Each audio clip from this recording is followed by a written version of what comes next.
Go ahead, Keith.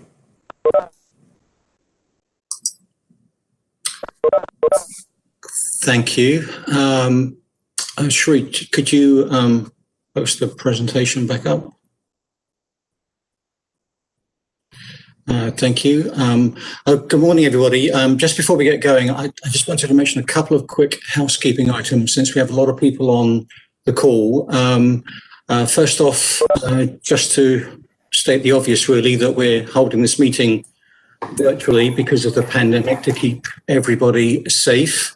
The meeting is being live streamed and recorded on our YouTube channel. So we will post this presentation and the meeting recording on our website, or we'll post a link to the recording on our website shortly after this meeting if you need to go back and check anything.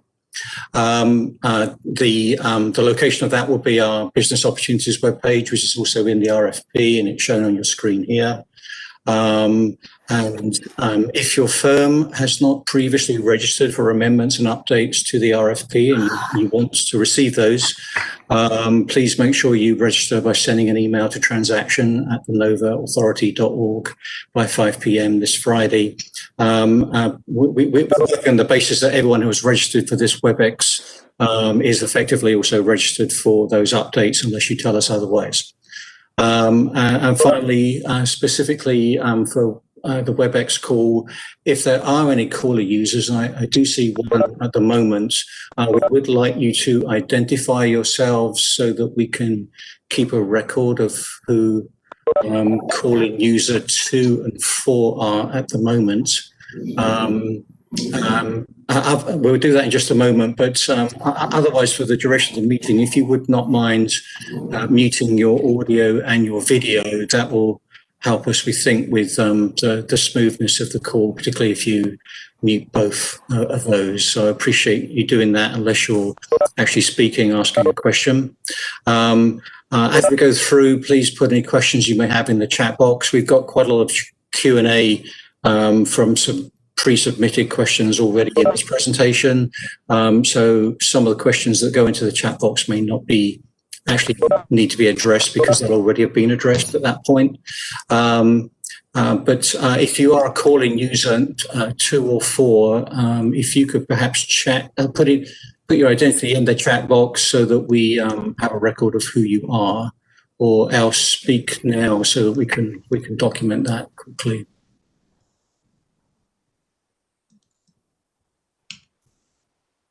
Okay. Well, at this stage, I'd like to invite Monica Backman to give a welcome to the group. Sri, if you could move the slide forward. Thank you, Keith, and thank you everyone for participating in our pre-bid conference. As you are probably aware, TransAction, which is Northern Virginia's long-range transportation plan, is the foundation of how we here at the Northern Virginia Transportation Authority, how we conduct our business, particularly as it relates to HB 2313 and the funding of our 6-year programs.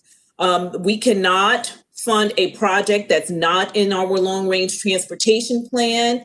However, even though the law dictates what we can and cannot fund, being projects that are in our long-range transportation plan, this plan is fiscally unconstrained and geographically unconstrained. We update it every 5 years. It takes us about 2 to 2.5 years. And it's very important that the plan is robust in nature, that we look at the needs, that we evaluate the performance measures, and everything else in regards to the projects that will have the most benefits per the performance measures as the authority looks to make additional investments, because TransAction does indeed guide our investments. The other thing I would like to say is something that is new that we're looking at that we didn't look at the previous transaction is equity.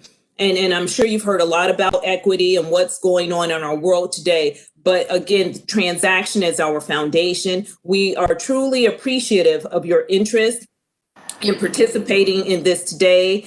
And my staff will take care of you. I do have another meeting that I logged off, but I need to log back on. But feel free to ask my staff questions. You're in great hands with our CFO, Mike Longy, Keith Jasper, our principal. And thank you very much. Thanks, Keith. Thank you very much, Monica. I'd like to just quickly introduce the rest of our team here. Sheree, if you could advance one more slide. Myself, program manager. Sheree number 30 is our project manager. Our contract manager is Peggy Teal, and going on incognito this morning, our project officer, Mike Longy, is, as Monica mentioned, also our CFO. I'd also like to introduce on the next slide our communications and public affairs manager, Erica Hawksworth. She or her position is called out in several places in the document. So just so you've got some visual recognition there. Next slide, please.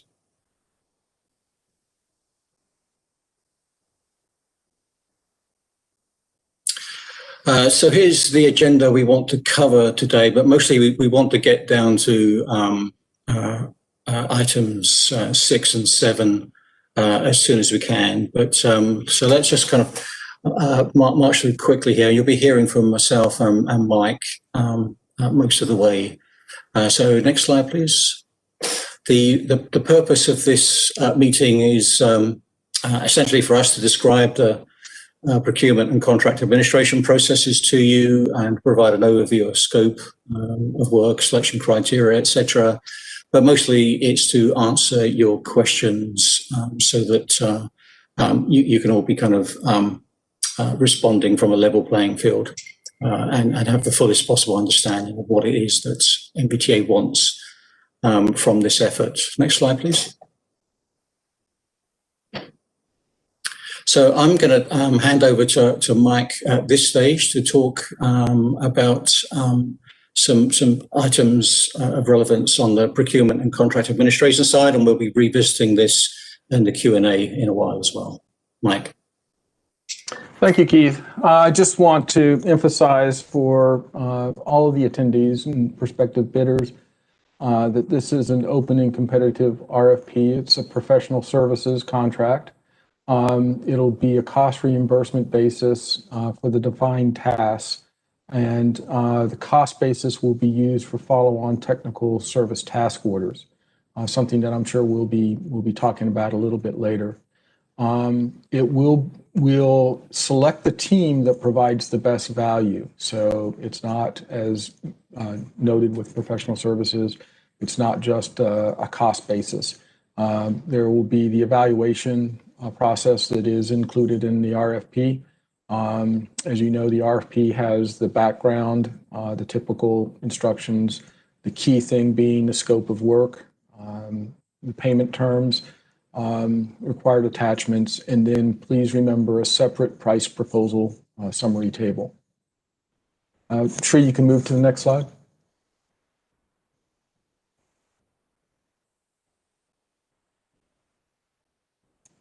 Sri?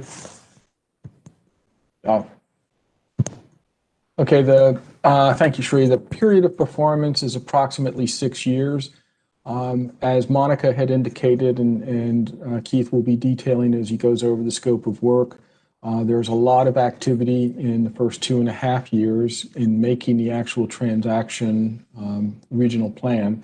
And then this contract is also how we do the technical services for our 2-year funding updates, one of which will be done under the prior transaction, and the next 2 will be done under the transaction that will be the result of this RFP. The noting in the scope of work, or in the last bullet under the scope of work section on this slide, additional tasks may be added for transportation-related technical and communication services. One of the things we learned with our last transaction update, which was the first one since receiving project funding, the ability to actually fund projects, is that we don't know certain things that we will come across. Plus, the law will change almost inevitably, and we'll have to respond to that. So we will be handling most of those through additional task orders using the cost basis in the original proposal, and we'll negotiate that with the winning firm on a task-by-task basis. As noted earlier, and I think everybody's used to, there's a separate technical and price proposal. Please be sure to keep those two separate. The two common things that trip up bids are not having the documents in on time, and also mixing the price proposal with the technical proposal. We have received a number of questions as to can we waive the printed copy requirement. Keith will go into this in some more detail, but because of COVID-19, we have reduced that to just one hard copy. Unfortunately, we do not have a way to protect your proposals if you were to just drop them into a Dropbox. We have a Dropbox, but it is very difficult to register people for, and then it opens up the document once it's in there. So this is a way, having the one hard copy will be the official copy that makes sure that nothing changes with your proposals, and we can fall back on that were there any disputes as to what the documents actually meant. As part of the professional service contract process, there will be interviews with shortlisted firms, and then we will go into negotiations and follow-on activities with a kind of a finer shortlisted group of firms. Next slide, Sri. Okay, I think this is where I turn it back over to Keith, and look forward to responding to questions later on in this presentation. Thanks, Mike. Just two or three quick slides on context. Monica's touched on this already, but I think it's really important for everyone to understand just exactly how our process works, so you can understand the significance of TransAction and our 6-year programming. These two items are NVTA's two primary responsibilities. The long-range plan, TransAction, is updated every 5 years, and it was last adopted in October of 27. Our 6-year program, we've had two iterations of our 6-year program. The most recent one was adopted in July of this year, and that is updated every 2 years. But perhaps even more significant than the fact that these are our two primary responsibilities is the fact that these two things are joined at the hip. As Monica had mentioned, if the project is not in the current version of TransAction, then it cannot be funded using NVTA's regional revenues. So although many people perhaps will brush off a long-range plan as something that is something that will affect somebody else in 25 years, for us, as soon as the long-range plan is adopted, the next iteration of the 6-year program will be based on the project list in that plan. So it moves from the unconstrained to the constrained world very quickly after the TransAction is adopted. Next slide, please. I find it difficult to talk to this slide without actually being able to point at it, but essentially you've got three functional areas: planning, programming, funding. And in the planning and programming areas, you can see the grayer boxes for TransAction and the 6-year program, and various arrows that point how the processes work and how these are interconnected. So as far as the planning is concerned, which I think is going to be the most discussion today on TransAction, it's driven by regional transportation needs. Projects are identified from multiple sources in relation to those needs. These things are evaluated using performance measures, and we end up with TransAction. Hey, simple as that. And then TransAction will flow into the project selection process for the projects that we actually fund through our 6-year program, along with other things as well. So programming will be a part of this work too. Next slide, please. Just wanted at this stage to mention the transaction vision statement. As I mentioned, transaction is driven by regional transportation needs, and that's really kind of captured at the 30,000 foot level with the vision statement. And this is not my vision statement or staff's vision statement. This is the vision statement that the full authority votes on. And we voted on this 5 years ago. And we are proposing an updated version of the vision statement, which will come before the authority at its meeting in December of this year. And so we put them here side by side so that you can see that in the proposed vision statement, which has been through multiple layers of committees for review and approval, so it's ready to go. But essentially, as Monica addressed, we want to, specifically call out that transaction needs to be equitable, sustainable, safe, and look at an integrated multimodal system that builds resilience, among other things. So it's 30,000 foot, but it will drive goals, objectives, measures, and all of that will flow into how the evaluation and the analysis is done in transaction. So this is kind of like a starting point for that. Next slide, please.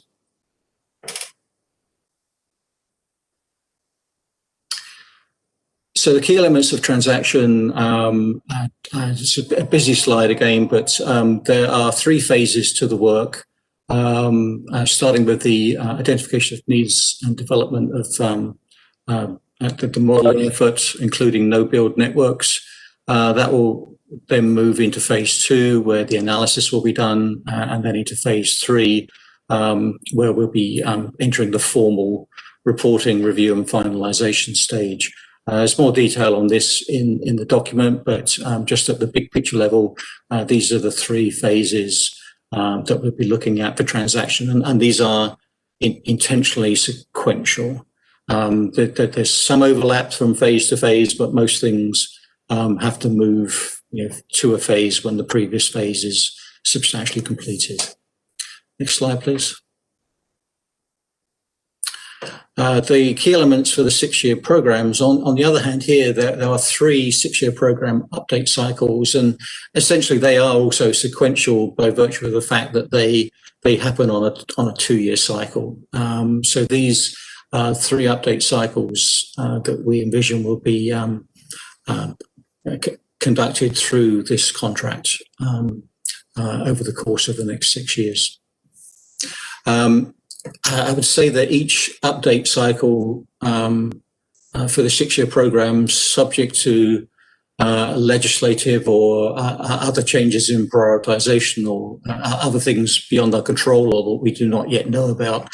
But essentially, each update cycle is similar. The work that's done for each is broadly the same. And that's something to keep in mind as you're developing your proposals, as you don't need to walk through in detail 3 cycles of the 6-year program. There are slight differences between the first and the subsequent 2 cycles, but essentially, the approach for one is the approach for all, based on what we know at the moment. You should assume that there will be 30 project applications per update cycle, representing a mix of transportation modes. There will be a public engagement in each cycle in much the same way there is for transaction, involving a public hearing and open house. And specifically, we call out in the RFP the overlap between phases 2 and 3 of transaction and the first of those 3-year, 6-year program update cycles. The point being there that there will be a substantial spike of activity during that overlap period. Next slide, please. In terms of the actual services that we're looking for the technical work, we will be looking at obviously a lot of multimodal transportation planning and modeling, scenario or sensitivity analysis, which is more modeling, but looking at changing some of the parameters for alternate futures. A heavy dose of GIS mapping and data analytics. There'll there'll certainly need to be some project cost estimation, at least at a planning level, not at a detailed level. And based on that and the other analysis, we'll be looking to do some sort of high level benefit cost analysis. You'll see throughout the RFP that we mention visualizations, and that is something that we have learned is of great value to members of the authority and staff and the public, is the ability to visualize huge amounts of data, cannot be understated. So that's something we hope you'll pay particular attention to. And obviously, there's the traditional reporting out, presentations, briefings, and so on, which will be part and parcel of the work. Next slide, please. So that was the kind of the technical side of it. Public engagement is also technical, but we called this out separately here. The public engagement work actually evolves during the 3 phases. So although we have 3 public engagement tasks in TransAction, they are different, reflecting the different phases of the work. So we need to engage with the public to identify their needs and priorities. You're looking for opinion polls and surveys with the public, reaching out to provide information to the public. Traditional public meetings, although they may be challenging in a COVID world, but we'd like to kind of hold open the possibility of normality at some point during the life cycle of TransAction. So open houses, pop-up events, festivals, fairs, and so on. And then again, public hearings, formal work.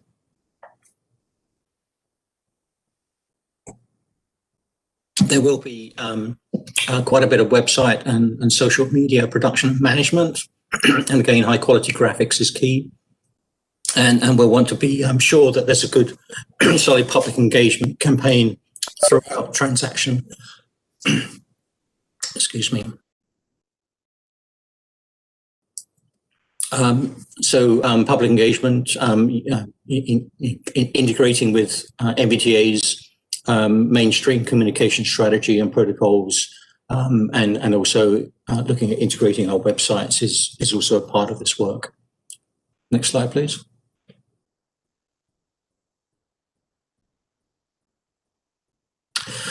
So just moving away from the services and just looking at more functionally what the work involves. We believe the scope of work and the RFP in general provides an overall structure and approach which is perhaps a little bit more defined than it was last time, learning from the experience of our last update cycle, which ended in October of 2017. Tasks are, as they were previously, objectives driven. In other words, we tell you what we want to accomplish, and provide guidance where we can. We want to leave room for your creativity and your ability to bring in best practices that go beyond what our knowledge here at NVTA. So the technical approach throughout is intentionally flexible within the parameters that we set, to leave room for creativity from your side, and hopefully that will be a way that each firm, each team can differentiate themselves. Flexibility, unfortunately, doesn't extend so much to the phase scheduling. It's a bit of a zero-sum game, really. If one phase runs late, it really just eats into the time available for subsequent phases. So we do want to try and hit the ground running, and keep running to the finish line, so that we can maintain that schedule. I think that will also help with structuring the work for each of the offerers. Within a particular phase, any particular phase, we anticipate a broad range of multitasking, as it were. So that the tasks themselves are not necessarily sequential, that they will be moving on multiple fronts simultaneously. And once again, just wanted to draw attention to that overlap between TransAction phases 2 and 3 and task group 4, which is the 6-year program updates for fiscal years 2022 through 2027. Next slide, please. So that was project management. Next is coordination, and the first bullet here, which kind of stands above and apart from the others, is that all coordination will be through NVTA's project manager, Sri Namboothiri. He'll be supported by other staff, obviously, at NVTA, but he is the focal point for coordination, and that coordination will include as needed, one-on-one between consultant team and individual jurisdictions and agencies. Our regional jurisdiction and agency coordinating committee, which is staff representatives across the region, meets monthly, and we'll be updating that committee monthly. That's a staff committee. The RJAC will also have a half-day work session at key decision points. We think approximately quarterly, but it will be tied to the decision point, so it may not be exactly quarterly. And those half-day sessions will involve a greater number of staff across the region. NVTA has a couple of statutory committees, that's to say, required by law, and another standing committee that's pertinent to this effort, and they meet monthly as needed. So they have a monthly cycle, but we don't call them in if we've nothing to talk about. But we expect we'll have a lot to talk about with these three committees. At some point towards the end of phase 2, we're contemplating a half-day work session for the full authority members so that they can weigh in on the analysis before we commit to a final plan or a final draft plan. And then meeting with the authority to brief the authority from time to time. The authority meets monthly. Any interaction with the authority members, in addition to Sri, will also involve coordination with NVTA's Executive Director, Monica, who you heard from earlier. Next slide, please. With respect to modelling, we think would probably be a fairly significant piece of the work. The current modelling platform is TransAction, which was basically built from TPB, MWCOG TPB's travel demand model. That we do have model data that's transferable. Unfortunately, we ourselves can't do much with that data because we don't have a tool to use it on, but there is data available should that be useful going forward. NVTA's position is that we're platform agnostic. We are more focused on achieving the functionality that's similar to TransSims, but not necessarily does it have to be TransSims. It does have to be multimodal, and we'll come back to modelling in the Q&A. We're also looking at this opportunity to establish and nurture NVTA's in-house modelling capability and capacity. Really, we do not currently have capacity. We do have some capabilities among the staff, but we have no tools to work with. So we're looking for whatever platform we go with. We want to build up that capability in-house in parallel. And we are open to complementary modelling tools as well. If you see the need for a suite of tools, we're certainly receptive to that if it helps in kind of like the granularity or lack of granularity in the various technical approaches that you propose. Next slide, please. Just a couple of other things to mention from the functional perspective. We do want to understand what your approach to quality assurance is. We do want you to kind of demonstrate an awareness and a sensitivity to how we can expeditiously conduct document reviews without any of the reviewers feeling unduly pressured to respond in a really short period of time, or to a really large document that needs a long period of time. So keep that in mind as you propose.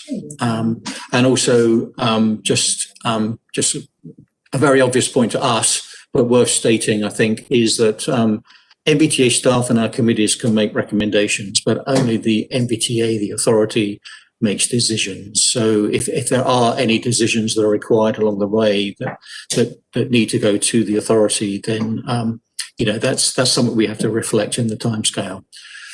Next slide, please. This is in the proposal, so I won't dwell on this. It is broadly similar to what we did on the last cycle. We have added some weight for the proposed approach to establishing NVTA's in-house modelling, 5 points for that. Next slide, please.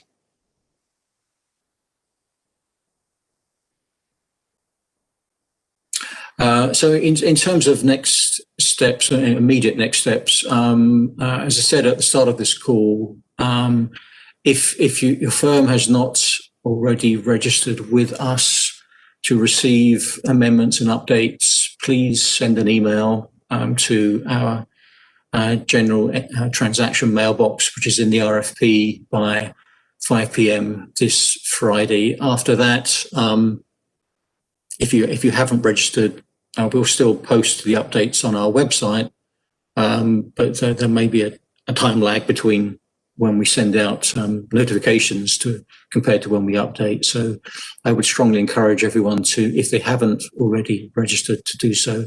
If you're on this call because you registered for this call, we're going to roll over all of those registrations into the registration database. But if you've been forwarded an email with this WebEx invite, but you didn't register for it, then you may need to register with us directly. December 11th at noon, proposals will be due. We hope to make a very take a very quick review of these. When I say quick, not rushed. We don't want to waste time over the holidays, slowing this process down. So we're looking to focus on getting a shortlisting notification by December 23rd. On that basis, we're looking at the week beginning January 4th to interview shortlisted firms. And then if all goes to plan, February 11th is the target date for the authority to actually formally make a selection decision. There's quite a few steps in between, but these are the main ones. Next slide, please. Okay, so at this point, enough of me. I'm going to hand back to Mike to go over some questions and our answers to questions that were submitted to us over the last day or so. And so Mike will focus on the procurement and contract administration type questions, and then I'll come back later and talk more about the technical questions. So Mike, over to you. Thank you, Keith. So the first question we're addressing is a budget range for the overall study effort. We have a complete budget of $3.5 million, but we'll note that there are some factors in that, such as some reserves for additional communication work and other work that is also comprised in that. The last transaction that we did, was approximately $2.2 million. I don't know about everybody else, but my screen is no longer showing the PowerPoint. It just came back. Okay, good. There was, as I'd addressed earlier, it was mentioned there was a soft copy of the price proposal summary table. We have posted that on a number of these questions, by the way, on the procurement administration. I do appreciate the potential bidders bringing some issues to our attention. We have posted that document out on the website now, and the address is in the PowerPoint. Shri, if you can move to the next.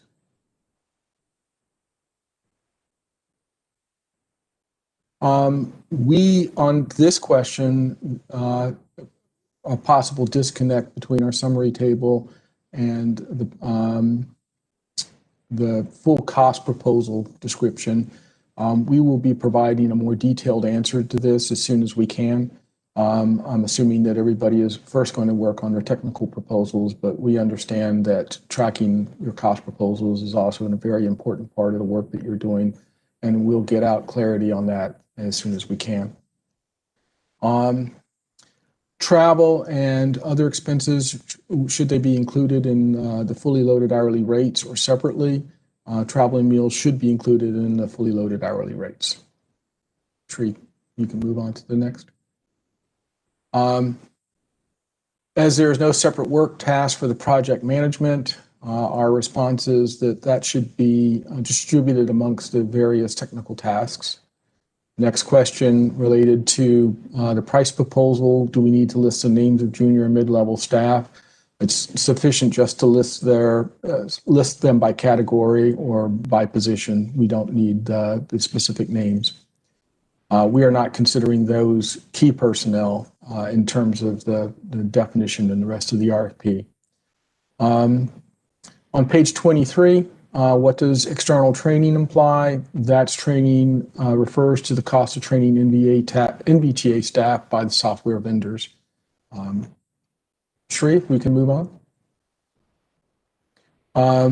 With the COVID-19 outbreak, again, why are we asking for a print copy? We are asking for a single print copy to be the official copy. That would be the copy of record where there to become any questions about any changes to the soft copies that were submitted.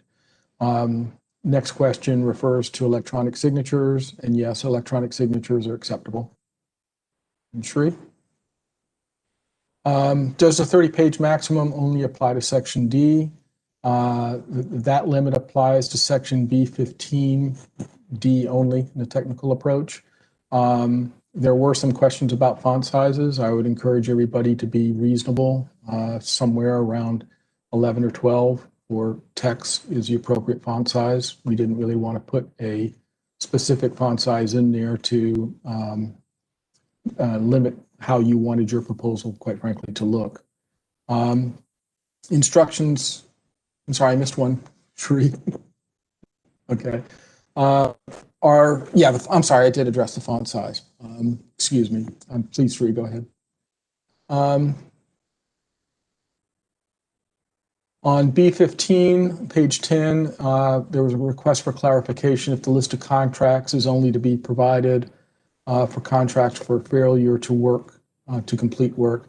Again, thank you for this question because it allows us to clarify. There's actually two paragraphs in there, so there's two requirements. One is that we ask for 4 contracts from the last 5 years, and then that is for contracts that you think are directly relevant that the evaluation team should be aware of.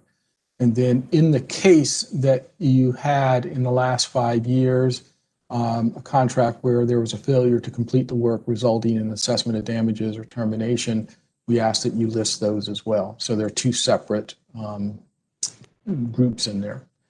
The next question on this page is technical and price proposals on page 10. The firm's experience and capabilities is asking for a minimum of 4 projects performed.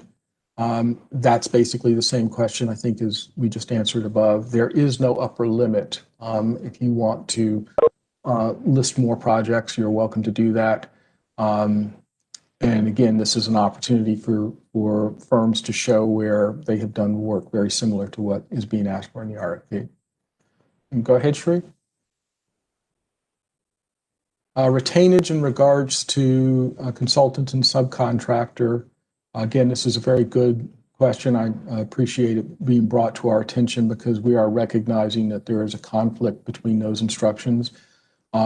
Generally, we would like the primes to pay their subs within 7 days of receiving the authority's money.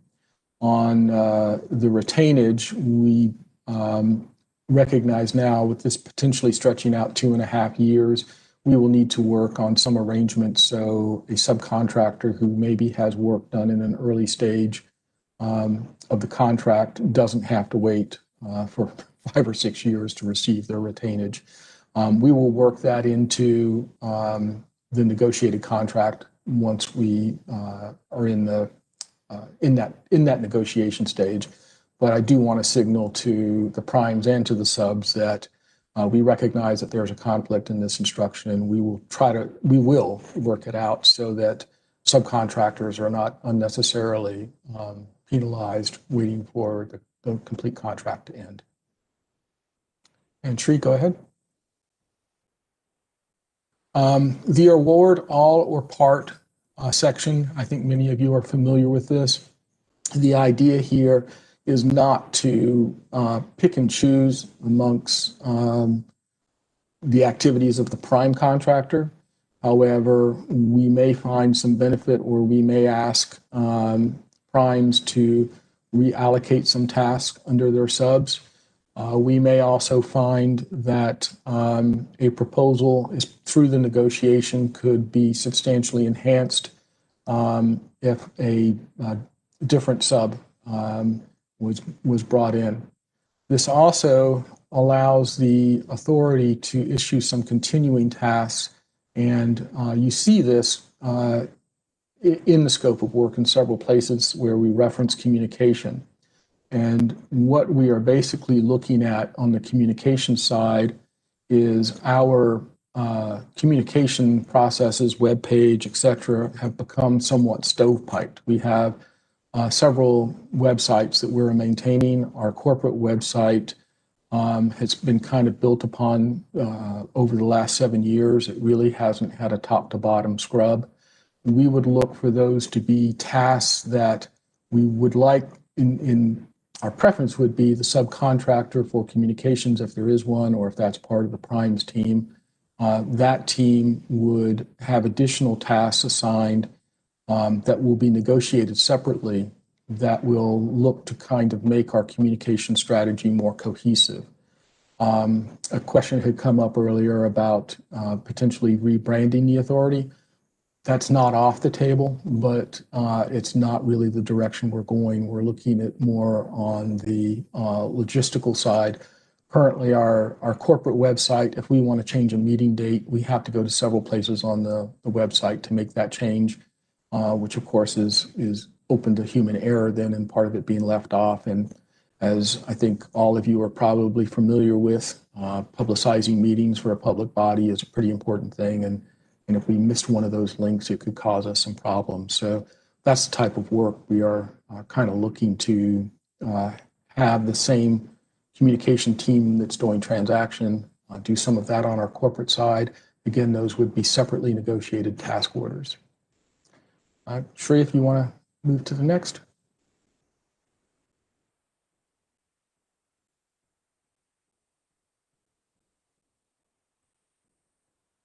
I think I kind of answered this as well. The best approach on this question would be to incorporate them as though there were no changes. Any changes prior to the contract would be part of the negotiations. So again, when we look at the communications aspect of the RFP, make your bid based on the transaction communications, and anything we do to kind of make sure that there is consistencies between our corporate communications and the transaction communications would be a lesser priority in the evaluation of your proposal, but something we would try to take advantage of as the contract works out over, the approximately 6 years of the life of it. Sri? Go ahead. Thank you again to the bidder that brought this to our attention. Quite frankly, didn't realize we left that blank. So we're clarifying that it's a 1 million limit for each occurrence on the insurance checklist. And then we did have the next question. We did have a attachment incorrectly referenced. The insurance checklist is attachment B, not attachment A. Sri? On the selection panel, it has not been finalized at this point. I think we are probably 95% of the way there, but it will be made up of obviously NVTA staff, staff representing our member jurisdictions and regional partners. The qualifications of the selection panel members will include transportation planning and modeling. So we think there is a significant amount of talent within the region from our member jurisdictions as well as agencies, and we plan on filling out the selection panel with those individuals. Sri? And at this point, I'll turn it back over to Keith. Thanks, Mike. Next slide, Sri. Okay, so I've got a bunch of questions here which relate more to the scope of work, but I would like to restate before I get going what I said earlier, that we've written the scope of work to be objectives driven in order to leave a degree of creativity and allowing for the use of best practices from elsewhere that we may or may not be familiar with here at NVTA. So I do not want to be overly prescriptive in my responses as we go through this, but let me begin then. So finalising the reports, the consultant shall build upon NVTA's existing contact database and maintain a mailing list, etc. NVTA is not currently particularly sophisticated in this field. We've kind of evolved to where we are, and where we are is that we have contact information in a couple of MailChimp databases. I think, in fact, we have one that's kind of related to the authority's main website, and one that's related to the TransAction website, when we believe some people are in both. But they are currently two separate databases, and they generally get used for e-blasts. We have a number of other Excel-based lists of contacts. Again, nothing particularly sophisticated. So this is a good example of where we're looking to you to offer, recommend an approach that kind of takes us to the next level, which is not actually a very high bar in this case. Next slide, please.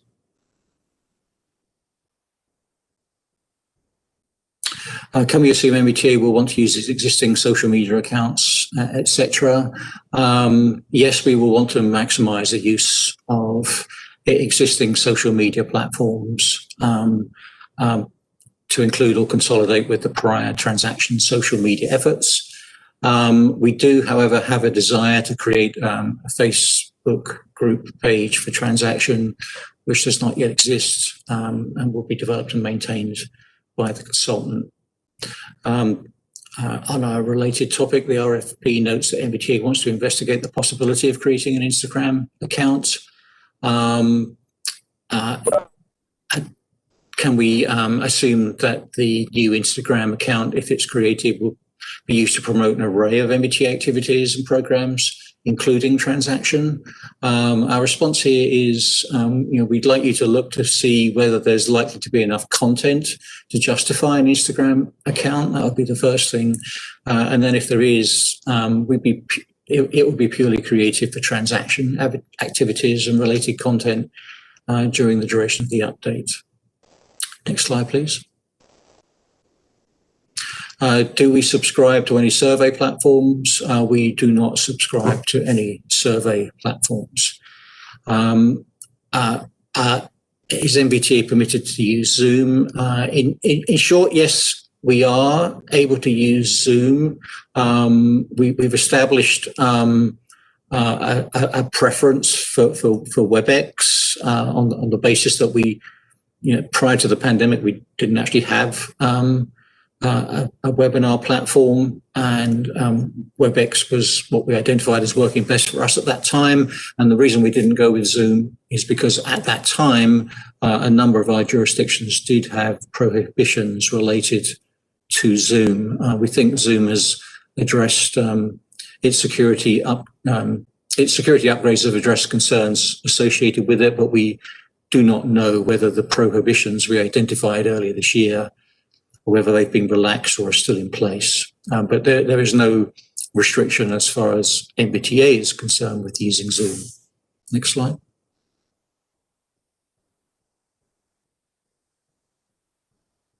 The RFP specifies polling on Twitter, but not on Facebook. Was this intentional? No, Twitter was mentioned as an example. Offerers may propose other polling approaches that encourage public engagement. The objective for us is to encourage public engagement, providing the tool is within, is reasonable, then we certainly are receptive to you making recommendations in that regard.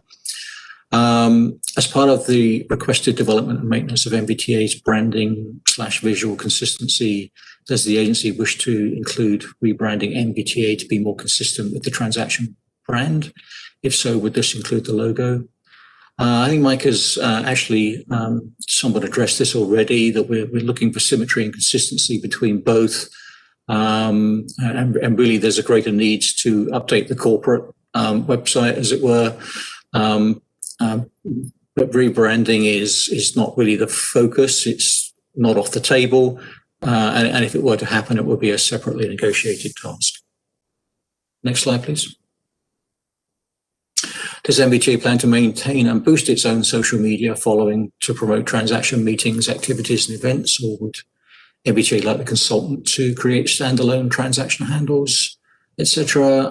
We would like to utilize the current social media platforms in place. We don't see a need to create a bunch of new ones, except where there's something which doesn't currently exist, and only then if appropriate and there's content generated sufficient to maintain it in a meaningful way. It would be desired to utilize the main NVTA handle rather than two separate handles. The consultant would have access to our Hootsuite account for scheduling and so on.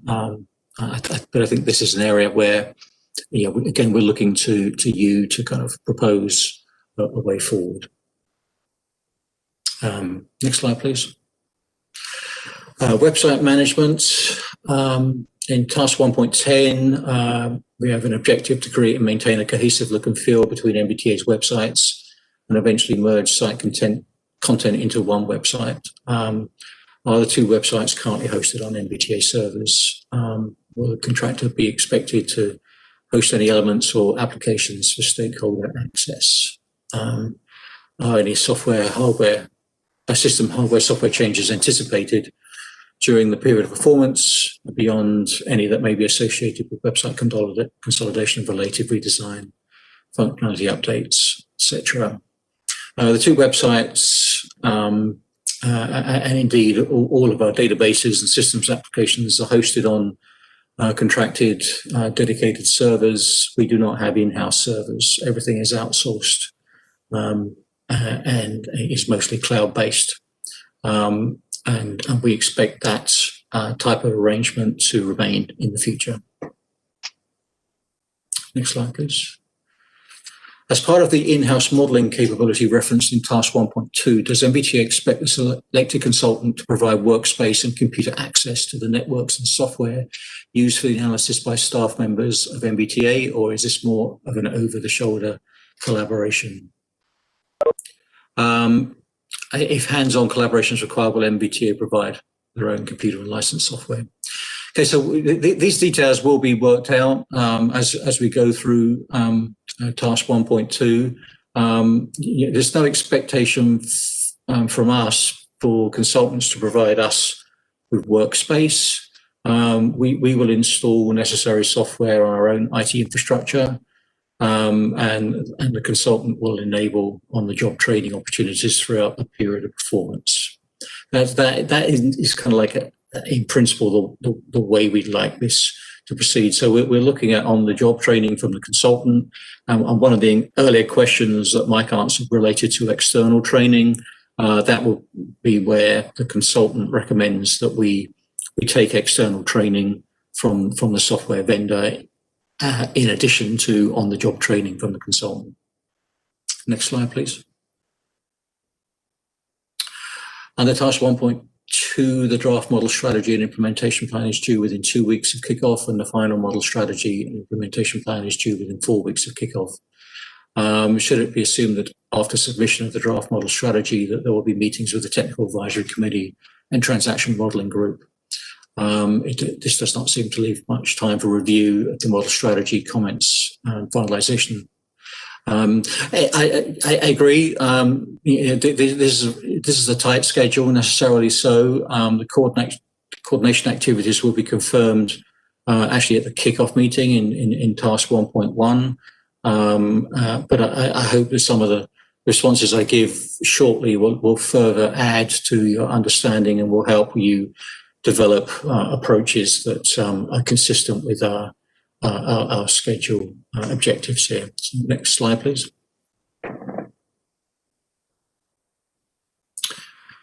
Page 27, task 1.6, deliverables, third bullet, technical memorandum describing how the 3 core scenarios will be incorporated. And then this offer calls out an inconsistency where we refer in one place to 3 core scenarios and we talk about 4 scenarios. I can confirm that the consultant shall, at a minimum, develop 4 core scenarios. Apologies for that inconsistency and any confusion caused. Next slide.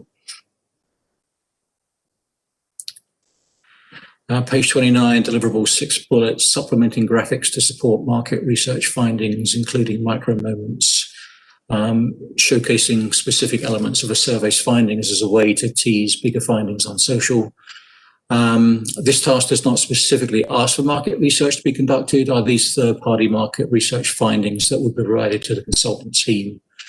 The market research findings we're referring to here are from the online surveys and polls conducted as part of task 1.7.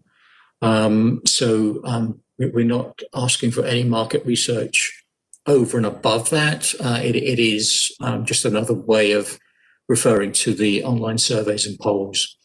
And in terms of whether that sentence is complete or incomplete, we believe the sentence is complete, but we internally frequently truncate social media to just social. So if you add the word media, then you will have a complete sentence. So tease bigger findings on social media. Page 30, task 1.7, deliverables, first bullet on page.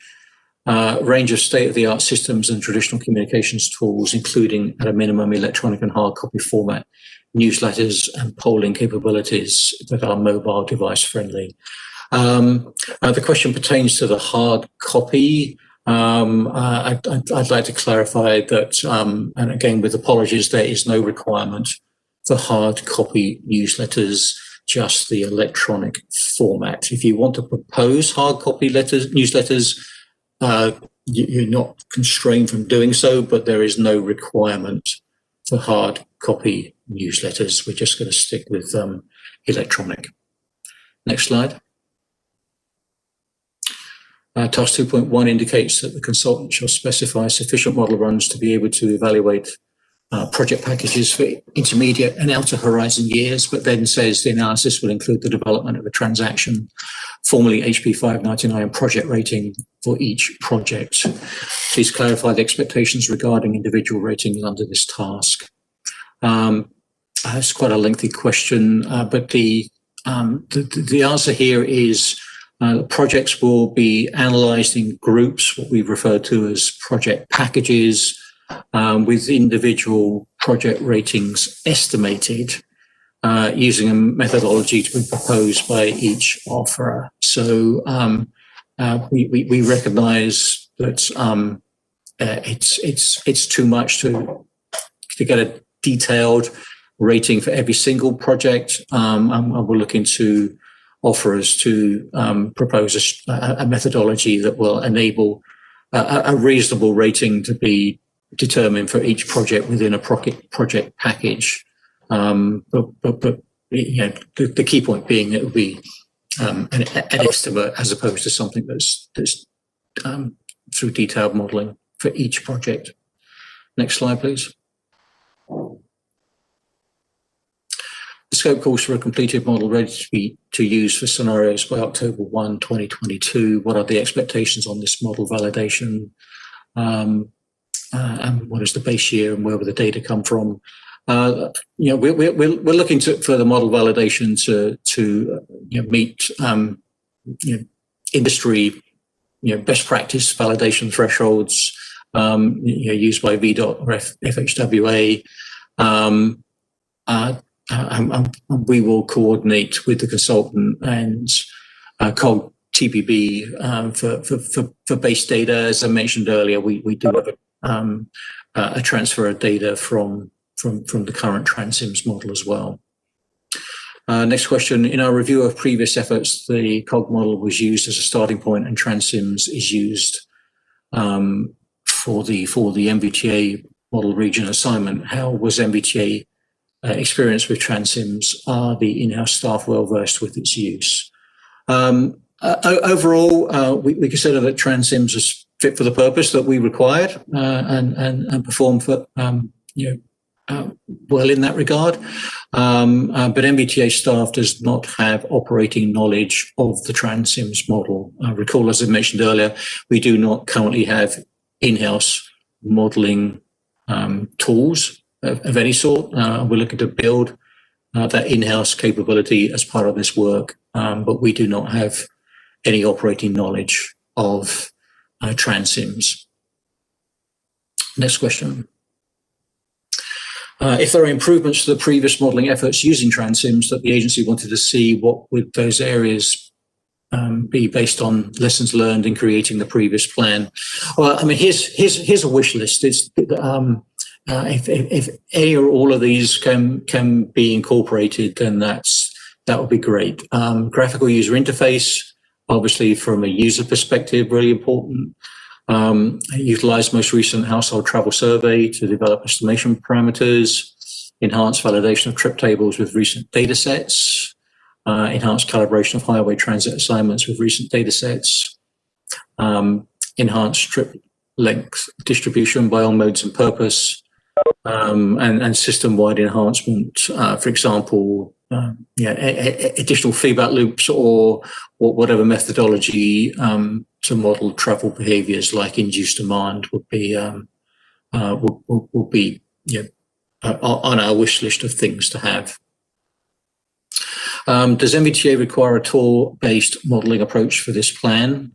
How were the tour information used in the previous planning efforts? I'm going to read this because this is stretching the limits of my personal knowledge. So current TransSims model is a hybrid between trip-based and tour-based. COG TPB trip tables are assigned regionally trip-based, which are then utilized in a NOVA-specific tour-based assignment to achieve dynamic equilibrium. We are open to a comprehensive tour-based approach. Again, recurring theme, focus on what we're trying to accomplish with the modeling and propose approaches that you believe come close or indeed match or exceed those objectives is what we would say here. We don't want to tell you how to do the modeling.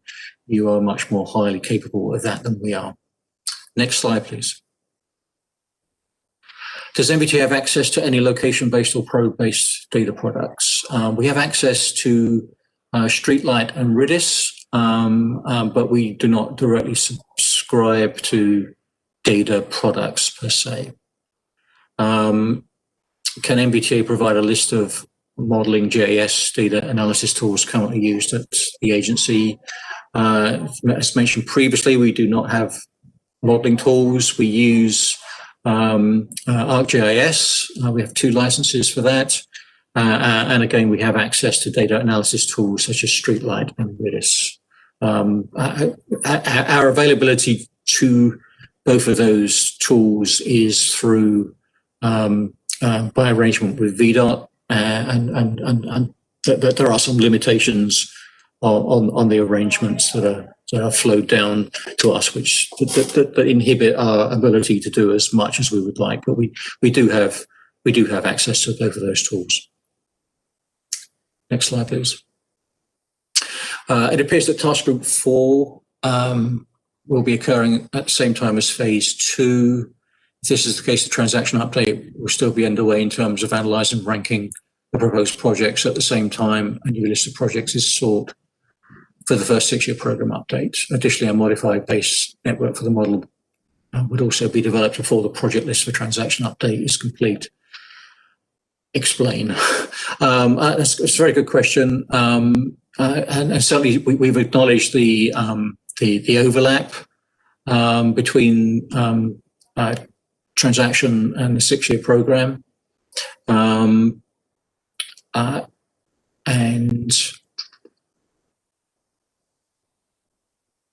I think there's a bit of this response which is missing. Yeah, we'll need to append something to this response, but essentially, the 6-year program for fiscal year 2022 to 2027 is using the project list from the version of transaction that was adopted in October of 2017. So that task group 4, this is partly why task group 4 is slightly different to task groups 5 and 6. It's looking at projects from a different version of transaction. Obviously,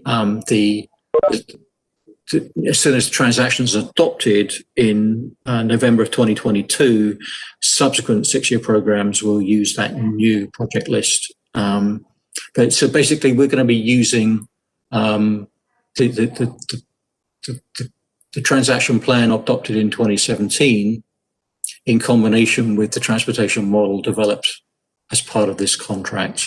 And then subsequent 6-year program updates will use the new November 2022 project list with the new model.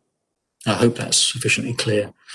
Can you clarify if task 1.9 top-down project list is a compilation of already planned regional projects, or is it truly top-down from an analysis perspective? It seems to be same as the bottom-up project list.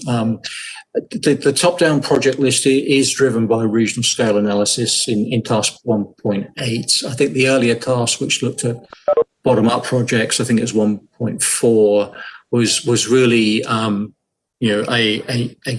trawl through existing comprehensive plans, transit system plans, other plans that already exist. It's not to say every project in one of those plans qualifies as being regional and will be included in transaction.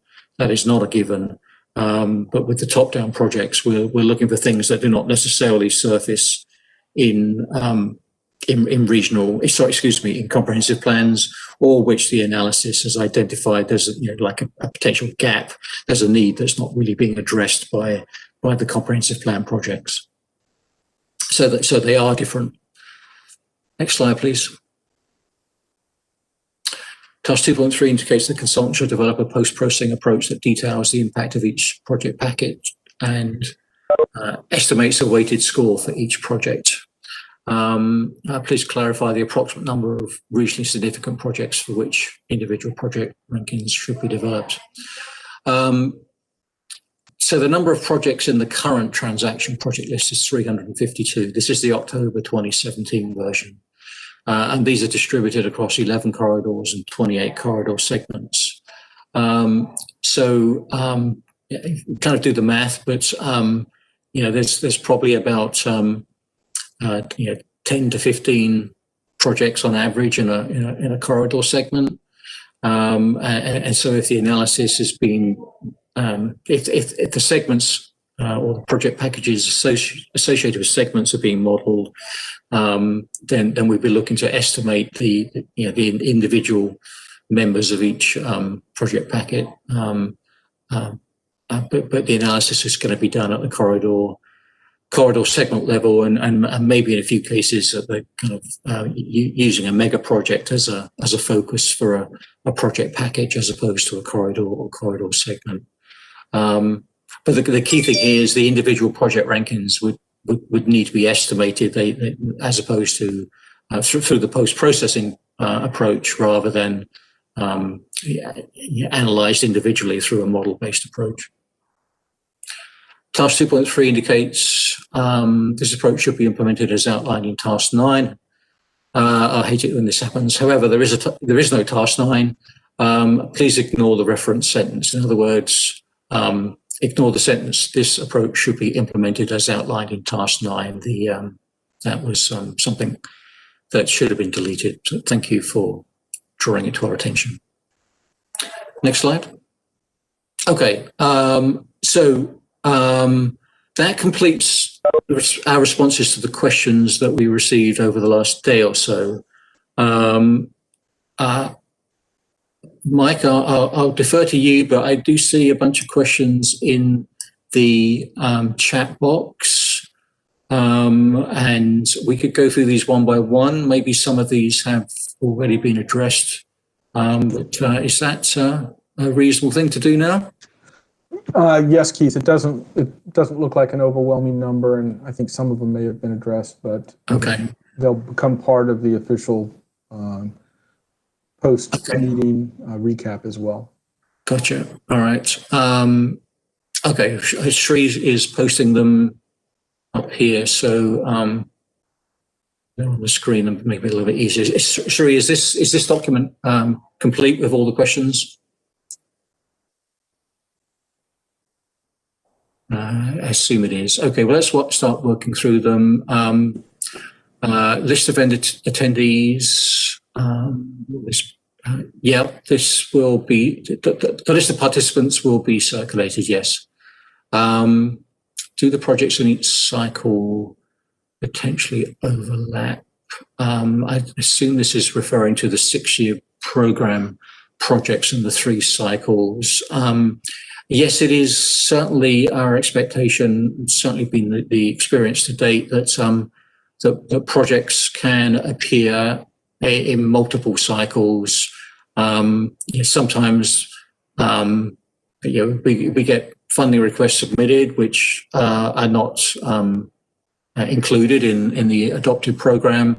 Sometimes they're included but only partially funded, and they come back again for a subsequent chunk of funding. And sometimes projects change under certain circumstances, and if the scope changes, they may come back again for additional funding. So yeah, there is potential for projects to move from cycle to cycle. Is the cost to be broken out by year in the pricing proposal or aggregated for the entire period of performance? Mike, do you want to answer that one?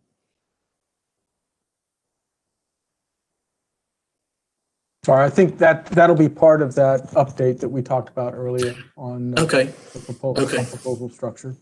Okay, and the next one is the cost of hardware to support NVTA's in-house modeling to be included. Do you want to mention that as well? Or will we deal with that in the update as well? Well, I think estimates on the cost of hardware should be included. How it will be included, we'll put into the update. Yeah, okay. What is the approval process for deliverables and expected time between draft comments, revisions, review of update, and final approval? Good question. Our strategy here, a major lesson learned from last time is that the deliverable review process can start much sooner and be spread out over a much longer period of time than was actually the case. So, the major deliverable at the end will be the 3 of them. The transaction plan, which will exist in an executive summary format and a technical document, and then the project list. So they're the 3 things that will need to be the main deliverables. There are other deliverables as well, but they're the main ones that will need review. So a lot of the content for the technical report will actually start in phase 1. So what we're looking to offer is to propose is a way in which we can have a schedule for starting the review process as early as possible during the work. Typically, the review process will be project manager and project team, myself included, will review early drafts and then if we provide feedback, then those drafts would be modified before going on to a wider review. The next round of review would most likely be with jurisdictional staff, as represented through our RJAC and potentially a few other staff who are not regular members of RJAC but involved in this work. That would be kind of like the next tier. And if it was a deliverable that required a committee review, that would come after all staff reviews are complete, at least to get to a draft final, and then those committees would take some time as well. So it's really important that we start the process as early as possible, so that what's left to review at the very end is as little as possible. So the key here really is how we stage it all. Is the expectation that the consultant team will participate in meetings with the 2 statutory committees and the standing committee monthly throughout the project? I think somewhere in the RFP we do state what assumptions you should make about how many people, what levels of people should participate with each committee. I don't have the reference to hand, but we can provide that if you need it, but that information is in the RFP. Does NVTA have access to the VDOT streetlight agreements and content? Yes, I mentioned that we do have access to streetlights. Isn't the correct date for the validated model to be ready October 31, not 1st?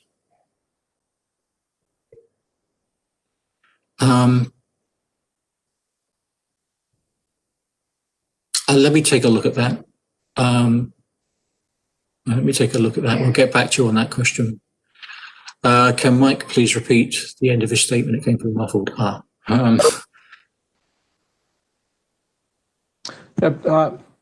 Sorry about that. I saw the little circle spinning on my screen, so I'll finish before I answer this time.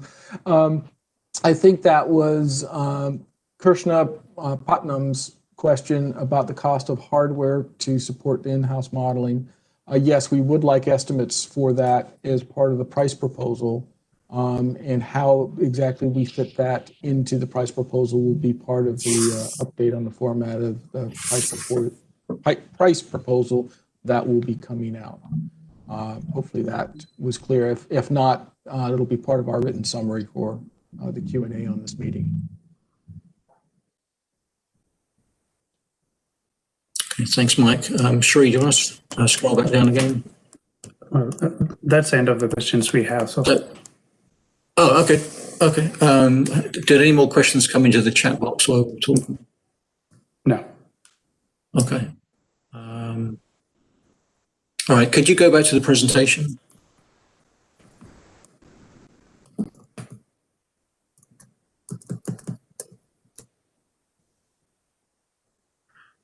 So I think there were maybe just 1 or 2 slides left I wanted to quickly cover. Actually, it may only be 1 slide.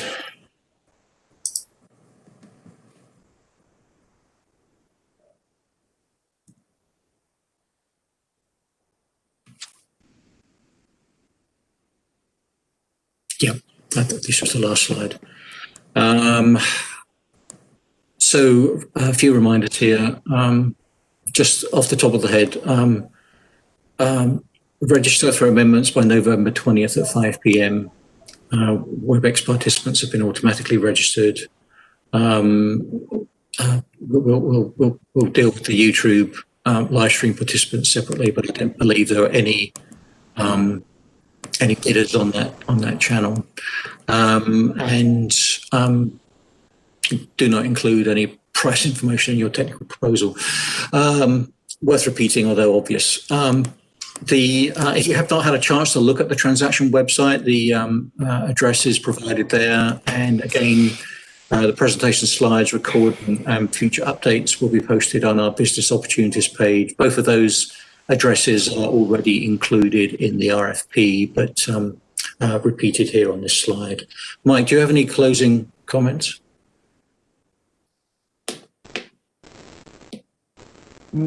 No, I don't. Just thank you for everybody participating, and I do recognize that your firms put a lot of effort into the upcoming proposal submissions, and just want to emphasize that this is a open and competitive RFP. And thank you again for your participation.